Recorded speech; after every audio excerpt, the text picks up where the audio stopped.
Da ya hao. So I will tell you a little story about human-centered urban development, also known as Love Thy City, if we borrow a little from Shakespeare. I will begin with showing you a short movie to tell the situation on Earth.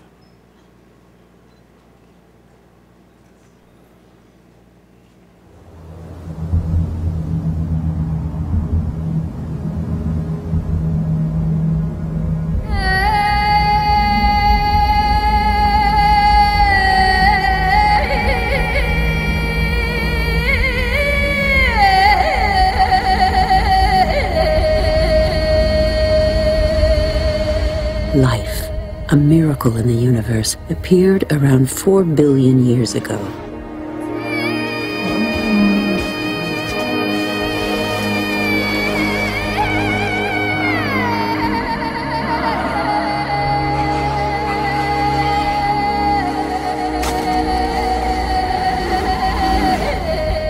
And we humans, only 200,000 years ago.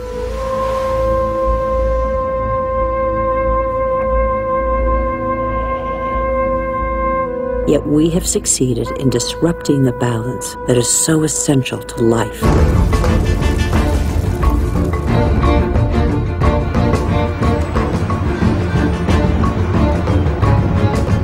In 50 years, in a single lifetime, the Earth has been more radically changed than by all previous generations of humanity.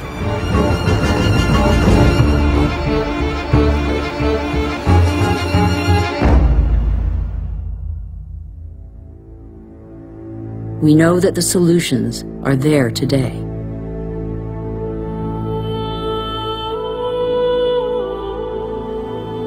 We all have the power to change.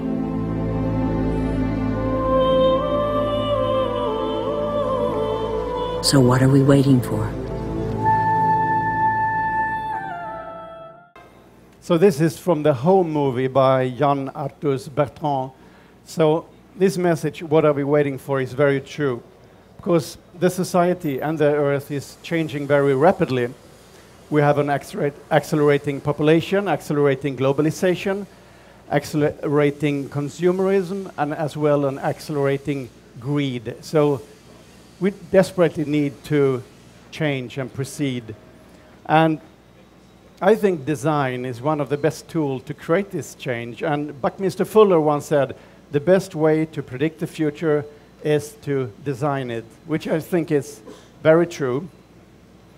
Unfortunately, when we're working with city development,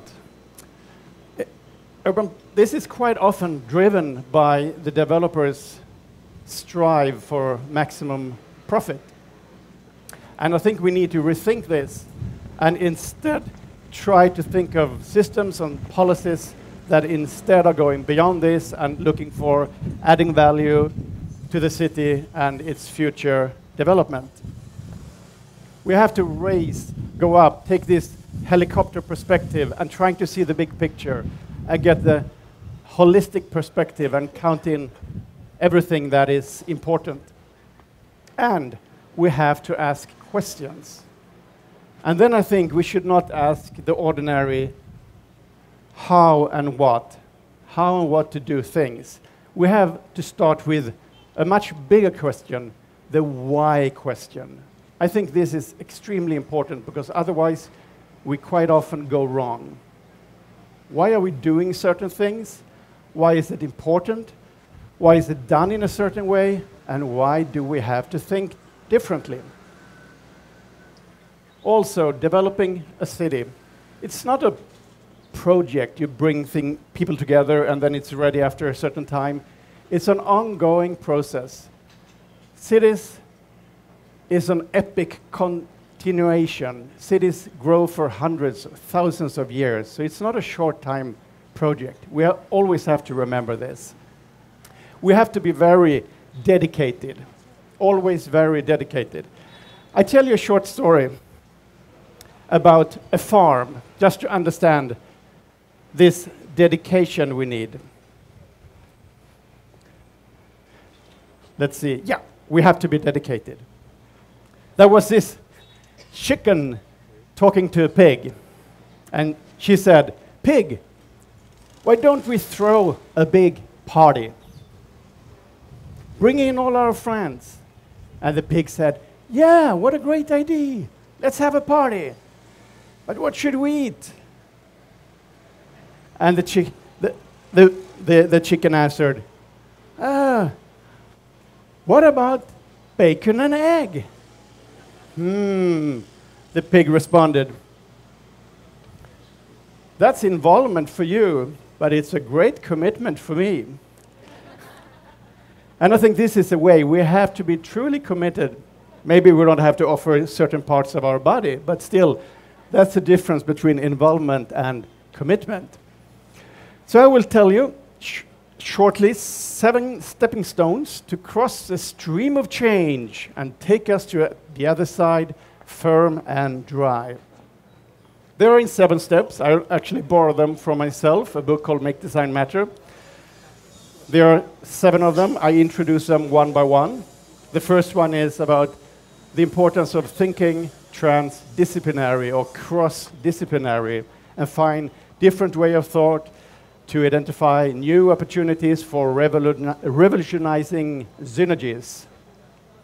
So let's bring about unlikely marriages. I will tell you about this. It's a termite, and this represents a building in Harare in Zimbabwe. The American artist Mick Pierce got an assignment to create a new head office for Old Mutual in Harare. And he would like to save a lot of money from the energy bill. So he teamed up with a termite expert. They create these big mounds. They could be like up to 3-4 meters high. Inside, it's a lot of different channels because the temperature in Harare is extreme. It could be 50 degrees during daytime down to almost 0 during nighttime. And the termites could only stand for maybe 1 or 2 degrees change. So inside this stack, they have the tunnels, they even open and close them with wet clay, which makes the temperature stay the same inside. So they got together and they used this idea to create this head office for Old Mutual, which has no heating system, no air conditioning, and it saves 90% of the energy bill. So this kind of hybrid thinking creates fantastic new opportunities. Number 2, we have to have a cultural approach in everything we do. We have to transform, not only innovate, we have to transform and look through the lens of humanity. And to be able to do that, we have to understand the citizen of the future, who they are, their dreams. We have to understand their lifestyles and all the different subcultures in the world. I did a field trip myself yesterday and talked to the younger generation here in Taiwan, so I got a little clue of the future. And meaning is paramount, because we are all desperately seeking meaning in life. So we could use art, sculpture, literature, ballet, music, art, or even films, where we are getting inspired, we get the inspiration and create this emotionality and identities that most cities desperately need and seeking today. And Victor Papanek once said, the only important thing about design is how it relates to people. It sounds quite obvious to all of us, but we tend to forget this quite often.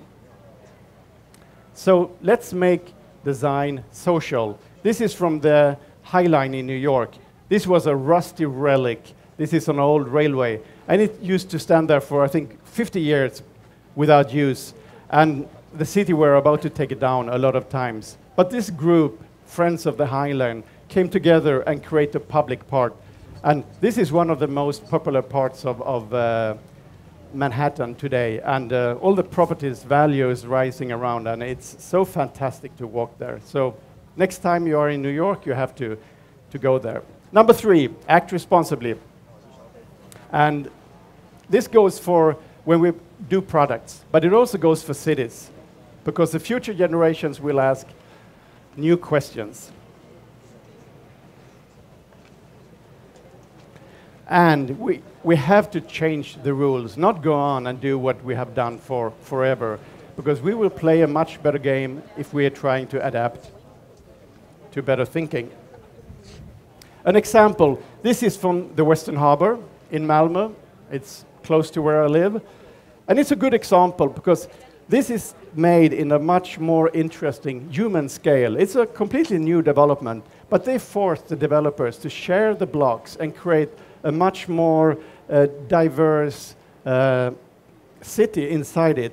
And they brought in one of Europe's best skateboard park, and it creates an integration between the different parts of Malmo. And I think it's a good example of future city development.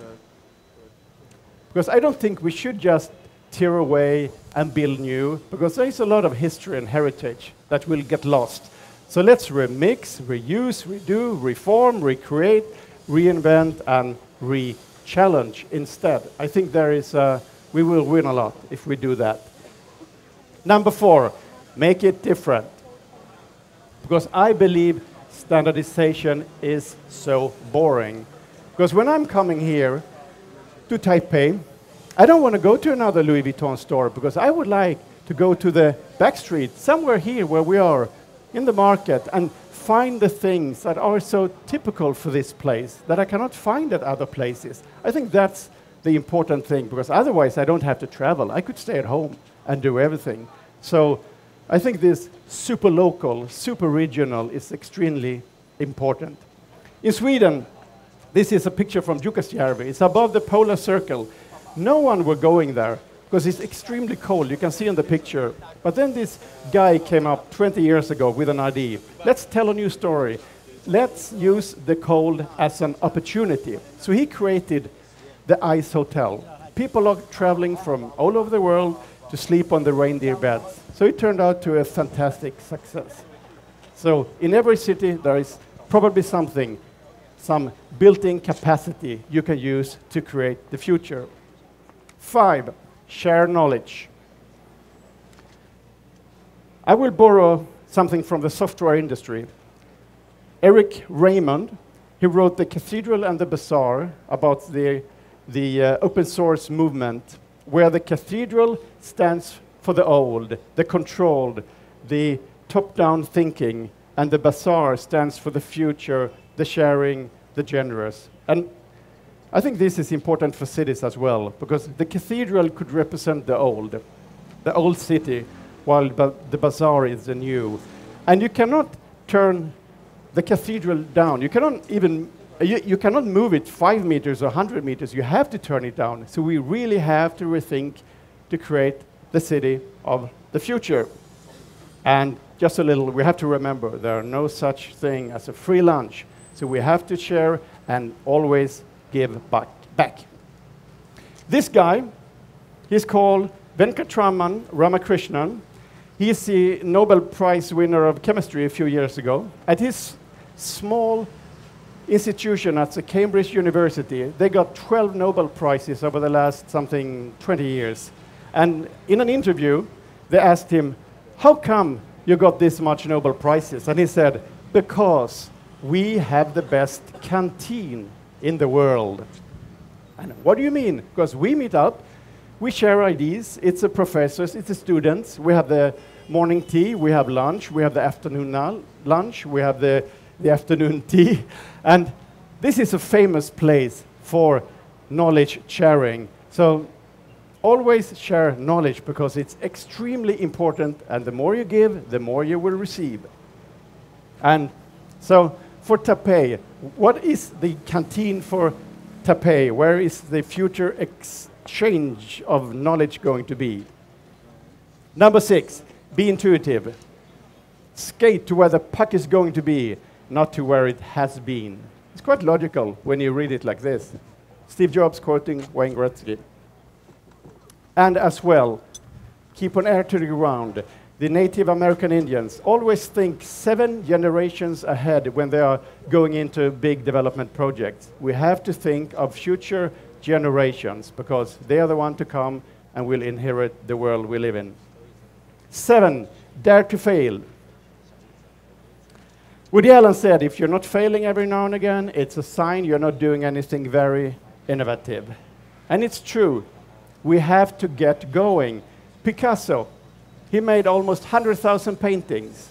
Woody Allen, 43 movies. He said as well, every director makes a masterpiece after 10 movies. So he obviously made 4.3 masterpieces, and I think I could agree in that. Einstein, 300 theories. Edison, 1,093 US patents. So genius is 1% inspiration, but 99% perspiration.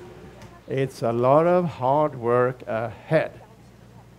So we can learn while we do, like Facebook, like this is original sketch for Twitter.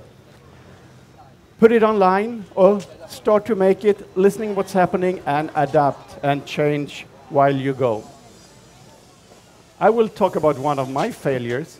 I was working with music in the mid-90s, and we had all the big artists, Bruce Springsteen, Tina Turner, The Clash, and one day we got an envelope from a new US artist. I think this is 1984. And I was the youngest person in the office, so I was asked, should we do this free concert, this promotional concert with this artist? I listened, I look at the images, she was pretty, a little lingerie, a little jewelry, and I was thinking, no, she will never have a good career. So, this is the artist.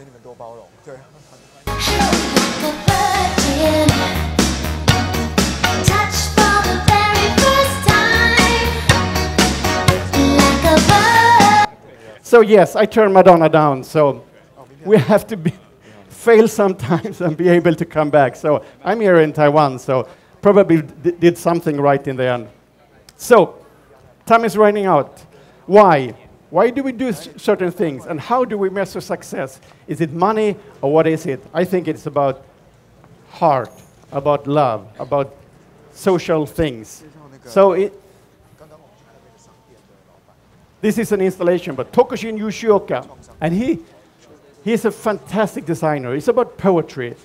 And I bring a quote by Le Corbusier, in the end, it's all about life. And I think that's very true, because in the end, everything is about life. And my last quote, be the change you want to see in the world. Thank you very much.